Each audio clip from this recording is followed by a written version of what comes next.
You can't go back. You know that, right? I mean, you can't go back to when things were better. You can't go back to when you were younger and you had a better job. You can't go back to the things that were. You can only go forward. The book of Hebrews starts off with, well, actually, the whole book is about the problem that they were having in the sense that those that had come to Christ were looking at going back into Judaism, going back into the law, going back into the stuff. It's almost like we want to go back to eating manna. We want to go back to going to the time when we were under oppression. It was better than what we have. Why? Well, because they were facing persecution in the moment. And it wasn't easy. And life is not always easy. And we often, all of us, think about times when it was better, when the economy was better, when our health was better.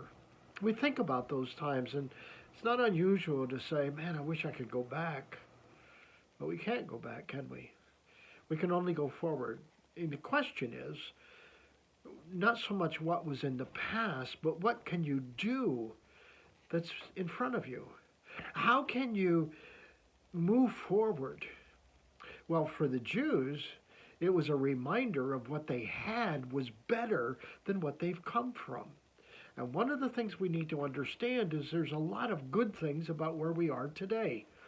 We sometimes miss it.